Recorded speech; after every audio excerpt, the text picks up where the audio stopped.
I guess it's the time of year when people are looking seriously at drying off, and with good reason this year. Yes, that's right, Rob. The main thing is this year, with having been a dry summer, there's obviously concern at this time of the year around farmers concentrating on body condition of the cows, making sure they're in good order going into the winter. Also, we you know, the things that we'd like to see at the moment is, I know there's a temptation with a low payout to keep milking the cows through as long as possible, but I think farmers have to weigh that up with with looking forward, planning forward, and looking at the body condition of the cows and making sure that they're in good order moving into the calving season. Because they should be what sort of score this time of year?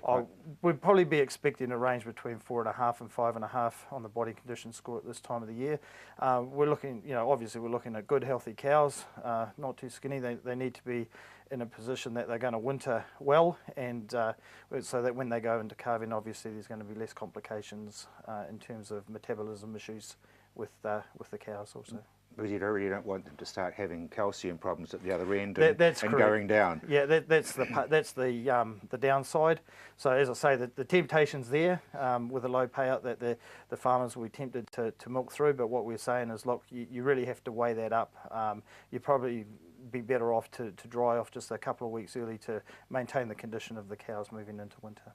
And bear in mind that you're going to get it at the other end if the cows are in better order anyway. That's the spin-off, yep, that's exactly right. Just look a little bit further ahead, and moving forward into the springtime next year, you obviously want the cows to come into the shed and be full of milk. I guess in a funny sort of a way that the Indian summer we've been having throughout New Zealand has helped, because we've still got grass growth.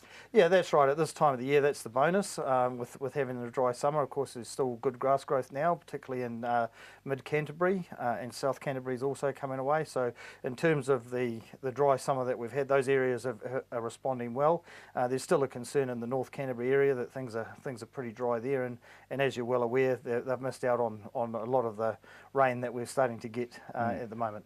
And the North Island's not looking too bad either, by all accounts. Yeah, that's right. The North Island's in pretty good shape at the moment as well. So, we would expect the grass to sort of keep growing through the May period and into the middle of June, and then obviously as the winter kicks in and the weather cools down, that's going to slow the grass rate down as well. It's interesting that this week I was out and about and they were making hay, or putting it into haylage. So, that's an extra bonus, because the supplementaries will be getting a bit low. I think that's a concern as well, and I think a lot of farmers have compensated from that by winter grazing on their own properties rather than grazing off onto grazing blocks this year. So that's certainly a trend that we're starting to see, that in previous years obviously farmers have grazed their dairy cattle away from the farm, and this year there's been a tendency to graze on farm. So that could lead also to, if we have a miserable wet winter, cold winter, that could also lead into problems in terms of grass that's ahead of the cows in the springtime.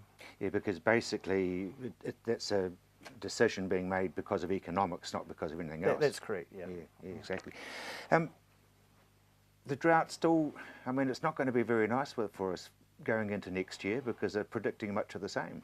Well, the flow-on effects that we're seeing at the moment is the winter crop yields are only half of what we would expect from previous years.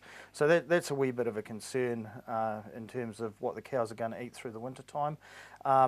But yeah, it's hard to predict what's going to happen in the future, but all I can say is, look, we can only deal with what we've got on our plate at the moment. That's correct. Yeah. If you were good at predicting, you'd be in the horse racing industry, wouldn't you? That's right. Yeah. Tell me about the pig industry, because you guys go right across the board. Yes, that's correct. We're starting to work proactively with the pork industry and the pork boards and things like that, in terms of getting a rapport going with them, so we can better understand their industry and they can better understand what the Ministry of Primary Industries is trying to achieve in terms of quality products from that industry.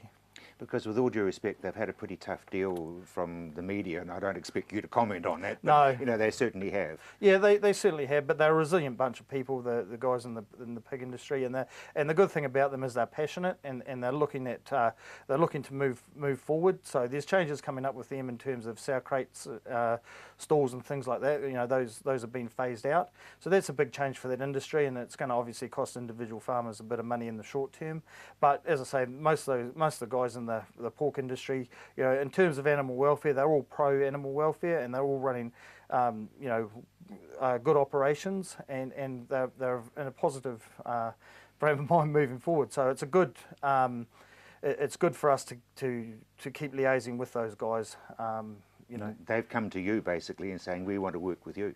That's correct, and it's just to get a better understanding, because I think a lot of what happens in that pork industry that's out in the public eye is in a negative manner, and so I think that working a bit with us, working closer with the pig industry, can only lead to positive outcomes. Because I think a lot of people probably look at you as a police force, but in fact you're very much support.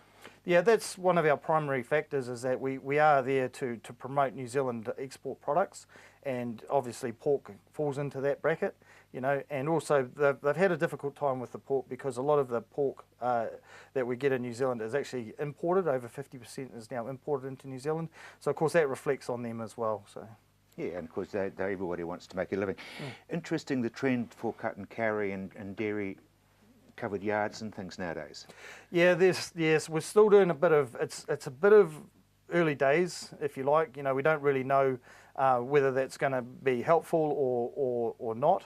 But I guess one of the main factors that everyone's thinking about at the moment is there's a concern with the nitrate leaching and things like that. So people are looking at introducing alternatives that will keep the nitrate leaching levels down. And obviously of that, you know, you've got things like cow housing and things like that that have been introduced into farming now, which is obviously, you know, it may take off or it may not, but it's too early to tell at the moment. Yeah, I don't think it's too far away. I mean, if you look at Pannett's Road, and I've been in there, and the cows are all very quiet and lying down and look very contented and taking turns underneath the scrubbers as a tickle up. And yeah, that's right. I think that if you talk to guys that have done it, they'll be pro the idea, but as I say, from our perspective, it's probably early days, and it's too early for us to sort of make a judgment or to say whether it's a good idea or not. So it is good luck to them. Yeah, absolutely. Well, I think, you know, cut and carry is going to be definitely the way, even if it's just a feed pad without a roof on it. Yeah, and that's been going on for some time now as well, with dairy farmers putting animals onto feed pads in times of wet periods and things like that. So I guess it's just extending that out to the next level, if you like. So yeah, no, good luck to them, I think. Absolutely, I'm sure. Please keep in touch, because we like to know what's going on out there, and well done, because you're looking after us and everything is going according to plan for you guys. Yeah, thanks very much for your time.